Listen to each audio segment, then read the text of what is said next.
এটা না কোনো স্টেডিয়াম, না কোনো আন্তর্জাতিক ম্যাচ, না এখানে সাকিব তামিম কিংবা মাশরাফি খেলতে নামবে, তেমন কিছুই না। এটা নরসিংদীর বাঁশগাড়ি স্কুল মাঠের একটি দৃশ্য, যেখানে হাজার হাজার মানুষ উপস্থিত হয়েছেন টেপ টেনিসের তারকা ক্রিকেটারদের খেলা দেখতে।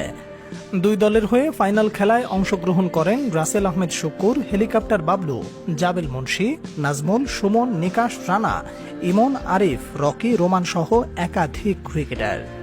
তাই স্বাভাবিকভাবে গতকালকের ফাইনাল ম্যাচ নিয়ে এলাকাবাসীর আগ্রহ ছিল বেশি, আর মানুষের উপচে পড়া ভিড় সামাল দিতে হিমশিম অবস্থা কর্তৃপক্ষের।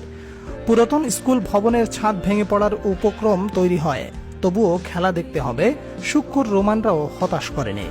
বাঁশগাড়িবাসী দেখলেও 536 রানের এক ম্যাচ, কিন্তু শেষ পর্যন্ত হতাশ হয়ে ফিরতে হয়েছে দুই দলের সমর্থকদের, কেননা জয় নিয়ে মাঠ ছাড়তে পারেনি কোনো দল। কেন বিগ ফাইনাল ম্যাচের রেজাল্ট হয়নি তা নিয়ে আলোচনা করা যাক। দিনের শুরুতে টসে জয়লাভ করে চর মধুয়া ইউনিয়ন বাঁশগাড়ি ইউনিয়নকে ব্যাটিংয়ের আমন্ত্রণ জানায়। তাদের আমন্ত্রণে বাঁশগাড়ির হয়ে ইনিংস শুরু করতে আসেন রাসেল আহমেদ শুক্কুর ও জ্যাক আরিফ। দুজনের ওপেনিং জুটিতে শুভ সূচনা এনে দেয় 4 ওভার 1 বলে দলীয় 43 রানে জ্যাক আরিফ 4 ছক্কায় 13 বলে 27 রান করে সাজঘরে ফিরেন। তার বিদায়ের পর টপ অর্ডার ও মিডল অর্ডারে কোনো ব্যাটার নামের প্রতি সুবিচার করতে পারেনি। রানা 17 আর শাকের করেন 14 রান। ভাবতে পারেন টপ অর্ডার আর মিডল অর্ডার ক্লাবস করার পরেও কিভাবে এত রান হলো।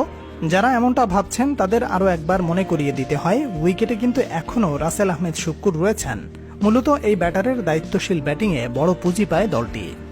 তবে 15টি 6 আর 3টি 4-এর সাহায্যে 116 রান করে ইনিংসের 16তম ওভারের তৃতীয় বলে দলীয় 223 রানে শুক্কুর সাজঘরে ফিরলে নির্দিষ্ট ওভারের আগে অল আউট হয়ে যাওয়ার শঙ্কা তৈরি হয়। কিন্তু নবম উইকেট জুটিতে ইমন ইমরানের ঝড়ো ব্যাটিংয়ে 20 ওভার শেষে 284 রানের বড় পুঁজি পায় বাঁশগাড়ি ইউনিয়ন। দুজনেই করেন সমান 25 রান, তাদের জুটি থেকে আসে 54 রান। 20 ওভারে 285 রান কি সম্ভব, এমন ভাবনার কোনো অবকাশ নেই। আগেই বলেছি দুই দলে রয়েছে তারকা ক্রিকেটার, তাই এই রানও চেজ করা সম্ভব। আর 285 রানের পাহাড় সমান টার্গেটে ব্যাট করতে নেমে ভালো শুরু করলেও ইনিংস বড় করতে পারেনি লিঙ্কন ও রানা। দুজনে ফিরলেন দলীয় 60 রানের মাথায়। এরপর তিনে ব্যাট করতে আসা ইনফর্ম ব্যাটার হেলিকপ্টার বাবলু ব্যক্তিগত 25 রানে ইমরানের বলে সাজঘরে ফিরলে বাঁশগাড়ির সমর্থকেরা উল্লাসে মেতে ওঠেন। কিন্তু তাদের উল্লাস বেশি সময় স্থায়ী হতে দেয়নি রোমান ও জাবেল মুন্সি।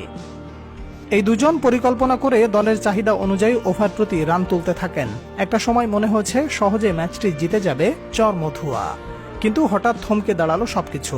ইমনের করা ইনিংসের 11তম ওভারের চতুর্থ বলটি মোকাবেলা করেন জাবেল মুন্সি, আর জাবেলের খেলা সেই বলকে ঘিরে শুরু হয় বিতর্ক, আউট নাকি নট আউট, যার সিদ্ধান্ত নিতে সময় ব্যয় হয় 30 থেকে 40 মিনিট।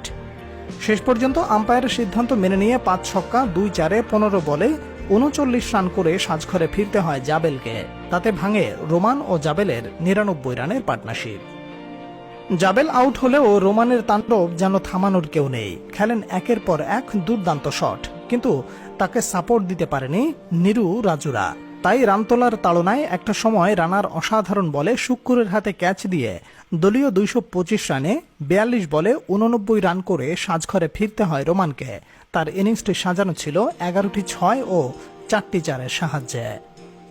রোমানের আউটের পর ম্যাচ হেলে পড়ে বাঁশগাড়ির দিকে, কিন্তু ওসামার 12 বলে 23 রানে ম্যাচে ফেরে চর মধুয়া। তাতে করে শেষ 2 ওভারে জয়ের জন্য প্রয়োজন ছিল 31 রান। তখনই বাধে বিপত্তি। আলো স্বল্পতার জন্য খেলতে আপত্তি জানায় ব্যাটাররা। শেষ পর্যন্ত দুই দলের ম্যানেজমেন্ট ও কমিটির আলোচনার মধ্য দিয়ে দুই দলকে যৌথভাবে বিজয়ী ঘোষণা করা হয়। সেই সাথে হতাশ হয়ে মাঠ ছাড়তে হয় উপস্থিত দুই দলের ভক্তদের। এর জন্য জাবেল মুন্সির আউটের সিদ্ধান্ত নিতে যে সময়টুকু ব্যয় হয়েছে, ওই সময়টুকু যে সন্ধানই আসছে তা বলার অপেক্ষা রাখে না। এখানে আম্পায়ার এবং কমিটির লোকদের আরেকটু সচেতন হওয়া প্রয়োজন ছিল, তাহলে এতটা সময় ব্যয় হতো না, ম্যাচের রেজাল্টও বের হয়ে যেত। পরিশেষে বলতে হয়, ভিডিও দেখে সিদ্ধান্ত নেওয়াটা কতটা যৌক্তিক ছিল তা বড় একটা প্রশ্ন হয়ে থাকলো। কারণ ম্যাচে রিভিউ সিস্টেম ছিল না, তাই এই পন্থা অবলম্বন না করে উপস্থিত যে কোনো একটা সিদ্ধান্ত নেওয়াটাই সঠিক ছিল। আশা করি পরবর্তীতে এসব বিষয়ে আরেকটু সতর্ক থাকবে কর্তৃপক্ষ। Salman Abdullah, sports and news.